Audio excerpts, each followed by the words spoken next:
Class 12th के लिए chapter number 4 determinant से एक महा इंपॉर्टेंट क्वेश्चन लेकर आया हूं और क्वेश्चन है आपका डिटरमाइन द प्रोडक्ट। सबसे पहले क्वेश्चन कह रहा है आप मुझे इनका प्रोडक्ट बताओ, इन दो मैट्रिसेस का, ठीक है, and use it to solve equation, और उस प्रोडक्ट का यूज करके इन इक्वेशन को आप क्या करो, सॉल्व करो। तो जनाब सबसे पहले हम प्रोडक्ट फाइंड करते हैं।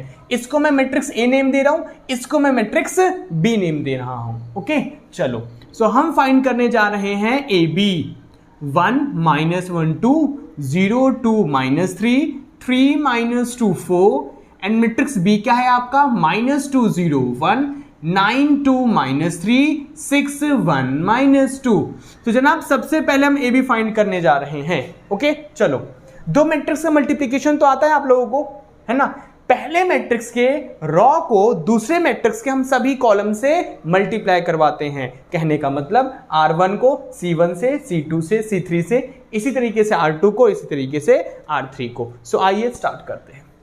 तो फर्स्ट रॉ को फर्स्ट कॉलम से मल्टीप्लाई करवाओगे तो -2, ओके, एंड -9 एंड 6 2 से कितना हो जाएगा ये 12। R1 को C2 से 1 × 0 0, ये हो जाएगा आपका -2 एंड ये हो जाएगा 2 1 जा 2। R1 को C3 से 1 1 जा 1, माइनस माइनस प्लस 3 1 जा 3, -2 2 जा 4।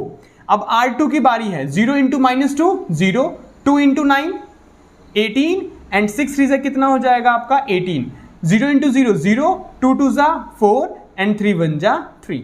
अब R3 से R2 को C3 से 0 × 1 0, माइनस का हो जाएगा 6, माइनस माइनस प्लस 3 2 जा 6। अब R3 को C1 से, C2 से, C3 से, सो माइनस का 6 हो जाएगा एंड माइनस का 18 हो जाएगा, 6 4 जा आपका 24 हो जाएगा। ठीक है गाइस, ये कितना हो जाएगा आपका 24। अब इसे करवाओ। सो 3 × 0 0, माइनस 2 2 जा 4 प्लस 4 1 जा 4। ओके, 3 1 जा 3, माइनस माइनस प्लस 3 2 जा 6 एंड -4 2 जा 8। अब जनाब इसे हम सिंप्लीफाई करेंगे तो हमें क्या मिलने वाला है, ये देखो, -2 -9 -11, -11 प्लस 12 कितना हो गया आपका 1, -2 + 2 0, 3 + 1 4, 4 - 4 0, 18 - 18 आपका 0, 4 - 3 आपका 1, -6 + 6 0 एंड -6 - 18 -24 + 24 ये हो गया आपका 0, -4 + 4 0, 6 + 3 9, 9 - 8 कितना हो गया आपका 1। ओके जनाब, जब हमने ए और बी दोनों मैट्रिक्स को मल्टीप्लाई करवाया तो हमारा आ रहा है I। ओके, एक काम करो आप लोग, वीडियो को पॉज करो और यहां तक नोट करो। इसके बाद अब हम इन इक्वेशन को सॉल्व करने जा रहे हैं, क्योंकि सबसे पहले क्वेश्चन ने ये तो कहा था कि भाई आप मुझे इसका प्रोडक्ट बताओ। हमने प्रोडक्ट बता दिया कि भाई इन दोनों को आप मल्टीप्लाई करवाओगे तो आपको एक आइडेंटिटी मैट्रिक्स मिलेगा जिसका ऑर्डर क्या होगा, 3 × 3 होगा। ध्यान रखना। So A B is equal to क्या आ रहा है, I आ रहा है, मैं इसको साइड में लिख रहा हूं। A B is equal to क्या आ रहा है, I आ रहा है, वो भी 3 × 3 ऑर्डर का। ठीक है जनाब, चलो अब क्वेश्चन क्या कह रहा है, इस प्रोडक्ट का यूज करके इस इक्वेशन को आप सॉल्व करो। ठीक है, सो अभी बताता हूं कैसे सॉल्व होगा। अब एक काम करो आप लोग, वीडियो को पॉज करो, यहां तक नोट कर लो। चलो आगे देखते हैं। इसके बाद देखो आप लोग,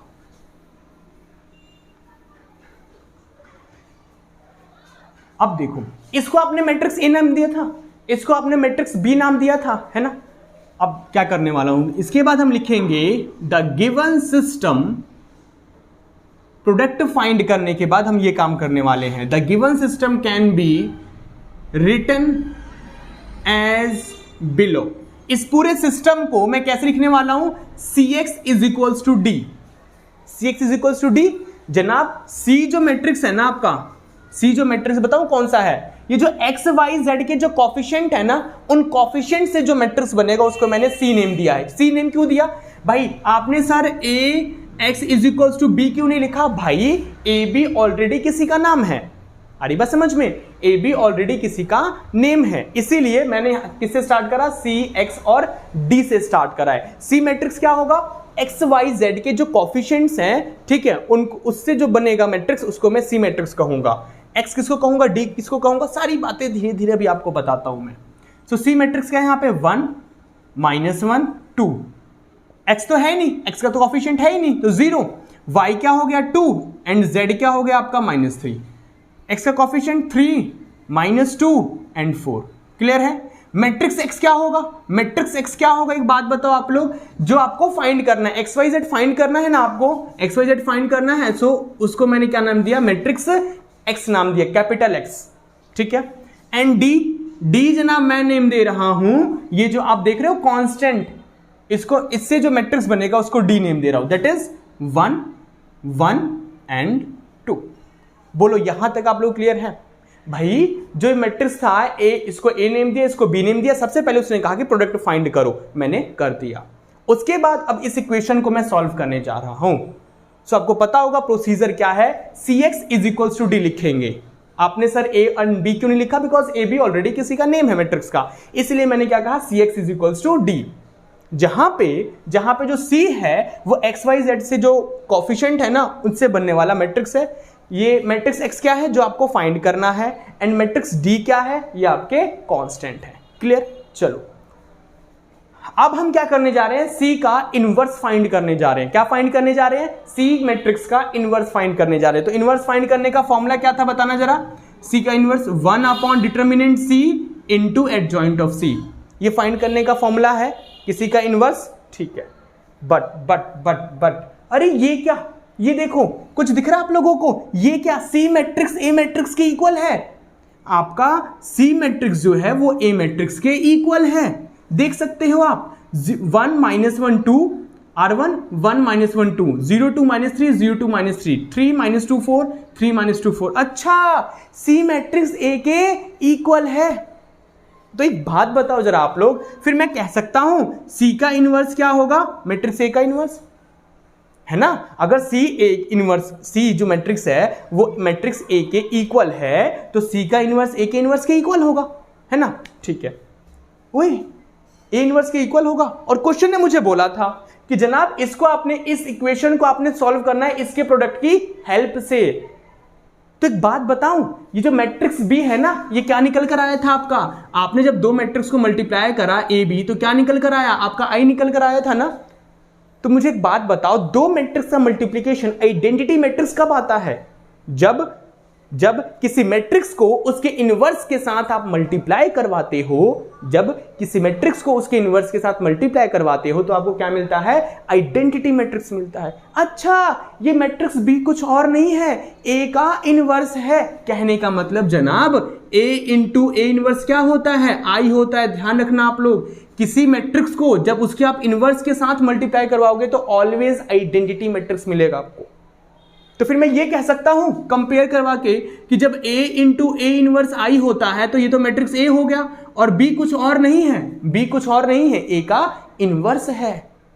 क्यों? क्योंकि हमें पता है जब हम किसी मैट्रिक्स को उसके इनवर्स के साथ मल्टीप्लाई करवाते हैं तो आइडेंटिटी आता है, और जब मैंने इन दोनों को मल्टीप्लाई करवाया तो मेरा क्या आया, आइडेंटिटी आया। ओके, तो A इनवर्स कुछ और नहीं जनाब, A इनवर्स कुछ और नहीं है, आपका मैट्रिक्स B है। हमें कंपेयर करने से पता लगा, समझ रहे आप लोग। तो मैं कह सकता हूं कि A इनवर्स कुछ और नहीं है, मैट्रिक्स B है। यहां तक क्लियर है? अब आगे देखिए। सो C इनवर्स बराबर मैट्रिक्स B, और मैट्रिक्स B क्या है आपका, ये C इनवर्स मुझे मिल चुका है -2 0 1 9 2 -3 6 1 -2। क्लियर है? अब हम C इनवर्स फाइंड कर चुके हैं। इसके बाद बताओ क्या सॉल्व करते थे, इसके बाद की कहानी सुनो। इसके बाद की आप कहानी सुनो, देखो Cx is equals to D था, अब लिखो आप now Cx is equals to D था, तो x को यहीं छोड़ रहा हूं, तो C इधर आकर क्या हो जाएगा आपका, C इनवर्स हो जाएगा। याद रखना आप भाई, आगे है ना, यहां पे x से आगे है ना C, तो उधर जाएगा तो उधर भी आगे ही रहेगा। आप इसको ऐसे नहीं लिख सकते, आप इसको इस तरह से नहीं लिख सकते, गलत होगा। क्यों? क्योंकि इधर C आगे है, तो जब उधर भेजोगे, ठीक है, RHS में भेजोगे तो भी क्या रहेगा, आगे ही रहेगा। तो ये हो गया C इनवर्स D। ओके, आपको मैट्रिक्स X फाइंड करना है ना, आपको XYZ फाइंड करना है ना, सो आप इन दोनों को मल्टीप्लाई करवा दो, आपको मैट्रिक्स X से मिल जाएगा। ओके जनाब, चलिए इसको हटा दूं मैं, ध्यान रखना आप लोग, मैं यहां लिख ही देता हूं, यहां लिख देता हूं। A इंटू A इनवर्स करवाओगे तो हमेशा क्या मिलेगा, आइडेंटिटी मैट्रिक्स मिलेगा। बोले तो जब किसी मैट्रिक्स को उसके इनवर्स के साथ मल्टीप्लाई करवाते हैं तो हमें आइडेंटिटी मैट्रिक्स मिलता है। अब चलो सॉल्व करते हैं। एक्स है क्या, मैट्रिक्स एक्स है क्या, एक्स वाई जेड। मैट्रिक्स सी क्या है, सी का इनवर्स क्या है आपका, ये रहा matrix B. So -2 0 1 9 2 -3 6 1 -2 and matrix D क्या है आपका, मैट्रिक्स डी डी डी ये रहा 1 1 2। अब इसको सॉल्व कर लो आप। First of first column -2 1 into 0 0 and 2 1 जा 2, ठीक है।